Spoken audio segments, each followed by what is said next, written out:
happily, there's a medical doctor who will join us now. Okay. Tokunbo Otitoju is his name. Don't ask me if he's related to him. He's joining us via Zoom. Dr. Otitoju, greetings. How are you? I'm fine. Thank you very much. Okay, then. Your colleagues are jetting out. So what are you waiting for? I think that at this time, I really can't. I think I cannot just pack my bags now and say I want to leave. I have established a career path here, and I won't say I'm very comfortable, but I enjoy what I'm doing. I know this is not the case with everyone out there, and I understand the reasons why they are leaving the country. Yeah. But for me, I know that some of us have to wait behind and build. For those of my friends who have left, they are still very much interested in Nigeria. We talk every time, but they need to just forge a career for themselves. Time waits for nobody. Before you know it, you're in your 50s, you're in your 60s. You look at yourself and start questioning your decisions. So I know a lot of them will come back much later because we are always in touch. One thing the government must also know, and everybody must know, is that as Nigerians, some of us love this country very much, and we want the country to work. A lot of my colleagues want the country to work, and they are always in touch with me. They ask me questions. They also ask what they can do, even from where they are. So I know that it's very tough, but for me, I have to stay back and build. Oh, tell us some of the reasons why your colleagues are jetting out to the UK, the US, Dubai, Australia, and other places. Why are they leaving? Yeah, so the reasons are because of the challenges in the healthcare system and inadequate funding, for inadequate training seats available for them, for those who graduate and want to specialize and further their career. It's extremely difficult to get residency seats out there. Poor remuneration, of course, but even the remuneration aspect is really not the major thing driving them out of the country. They need a proper place to work. They need a proper place to build, to grow and build their career. For a lot of my friends who left Nigeria, the remuneration part was even secondary. It's just that they don't want to be stagnant. They want to grow. They want to become the best in their field.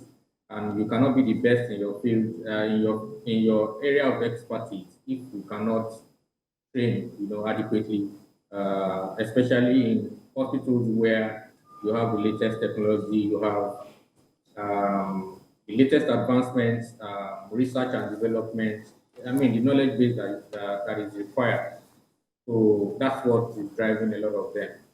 Yeah. If you compare the training system in the US, for example, we are exposed to a lot of things. I mean, all of us can bootstrap through medical school, do our house job at NYSC, but it gets to a point where you become a global citizen because you are competing with your colleagues all over the world, and you don't want to be caught up in any old system where you don't even understand how the latest healthcare equipment work.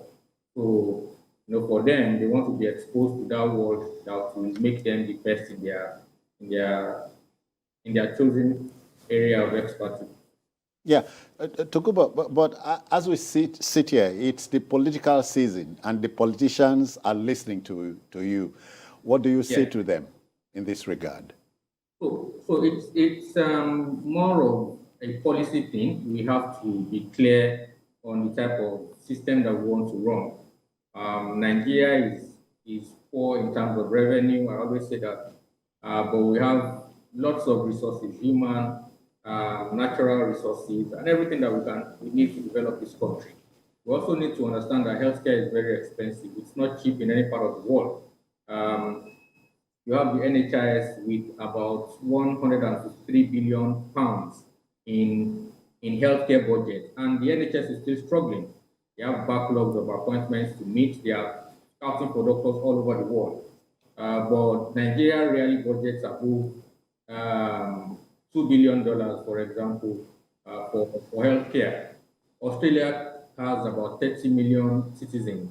Their healthcare budget is almost over $100 billion, while Nigeria is still struggling with $2 billion healthcare budget. So how is healthcare funded? Government alone cannot provide these resources. We don't have health taxes in Nigeria, so our income isn't taxed for healthcare. We don't have proper health insurance system. Although the president has signed the Compulsory Health Insurance Act, that's also a source of funding for healthcare. And then we can now look at other sources, donor funds and all that. So we need to build a system that we can adequately fund. We need to jettison this idea that there is money somewhere and we can fund 74 teaching hospitals in Nigeria and all of them will be properly equipped. No, it's not going to happen. We don't have that resources. We need to mobilize funds from either taxes, health insurance, donor funds, private sector collaboration and all to build the kind of system that we want. We cannot, this socialist era is over. For those people who believe that healthcare should be strictly funded by government, it will take a miracle for Nigeria to be able to fund healthcare for 200 million people. We don't have that capacity right now. And the longer we delay this thing, the more problems we will face. Yeah, talk about. We've not been able to do this thing for almost 5 decades since we started in the 50s. And where we are today is still running the same problem. Nigeria has huge subsidy on healthcare. I've never seen any country in the world where we have subsidy on tertiary education, subsidy on petrol, subsidy on loans, subsidy on agri, subsidy on healthcare. It's going to end up, same thing with our power situation and university situation. If you cannot fund it, then if you subsidize it, what you will get is a poor system. So we need to understand that we cannot fund healthcare and we need to mobilize resources from taxes, from health insurance. Specifically, health insurance is very important. And then, of course, from private sector participation. Let's ask this natural question.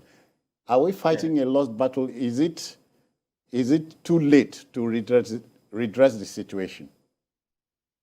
No, it's not too late. We just need to embrace a policy that works for us. I mean, there's no need to